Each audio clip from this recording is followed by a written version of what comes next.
Back in 1991, I drove across the U.S. on my way from North Carolina to California. While passing through Winslow, Arizona, I knew I had to get off and get a picture standing on a corner in Winslow, Arizona, just like in the Eagles song, Take It Easy. Well, I'm standing on a corner in Winslow, Arizona, and such a fine sight to see. 13 years later, I found myself back in Winslow, Arizona, and I wanted to take the same picture. But what I found standing on a corner in Winslow, Arizona this time was a tribute to the victims of September 11th, complete with wreckage salvaged from the World Trade Center. At that point, I knew there were 3 places I had to go on my travels, even if I knew it would be very sad to visit them: Shanksville, Pennsylvania, the Pentagon, and Ground Zero. The events of September 11th and its aftermath hung over my trips more than I would have thought. I even found myself flying out of some of the same airports used for the attacks. Of the 3 locations, it was the tranquility and the empty field of Shanksville that gave me the best opportunity to reflect on the events of September 11th.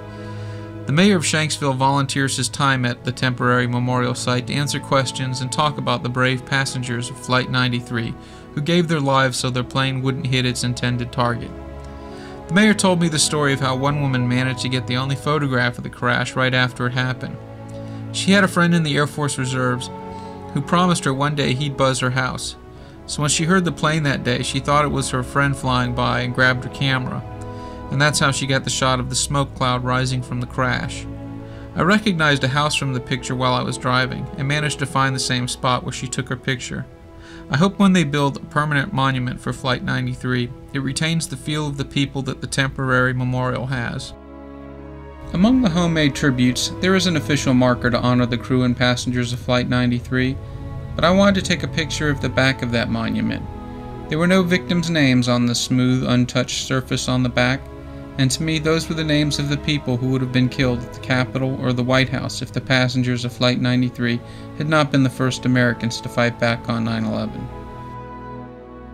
There were no folksy mayors to greet you at the Pentagon. Instead, they have contracted armed guards in unsettling black uniforms who weren't too keen on having tourists around, especially ones with video cameras. When they rebuilt the Pentagon, they kept one stone face that was still scorched from September 11th. Because the site is still under reconstruction, I wasn't able to get close to it, but even from a distance you can tell the areas of reconstruction because of the different shades of stone face. There is a more accessible memorial for those that lost their lives at the Pentagon on September 11th at Arlington National Cemetery. The memorial overlooks the Pentagon, and the monument even takes its shape from it, and some of the victims from that day were even laid to rest right beside the memorial.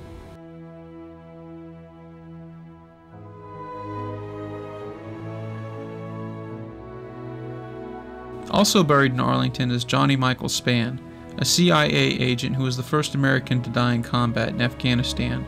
While I was there, I bumped into a young man also paying his respects at Spann's grave. He said he was headed to Iraq after his visit. I asked if he was in the Army, and he said no, that he worked for 3 letters, but he didn't say which ones. I don't imagine it was IBM. At Ground Zero in New York, you can still see the devastation from the attacks, along with the progress that's been made. As a student of history and photography, I tracked down the location where the video was taken of the first plane attacking.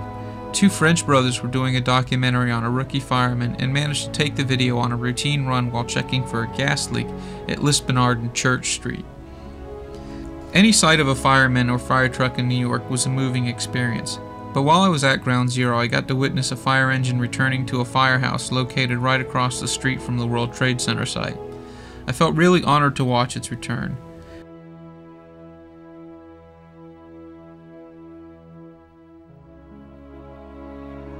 Because the World Trade Center site is located in the middle of the hustle and bustle of Lower Manhattan, it can be hard to come by a reflective mood. But soon you start to notice details, like the colors of the underground parking garage exposed for the world to see, the I-beam cross that was left standing by the salvage crews,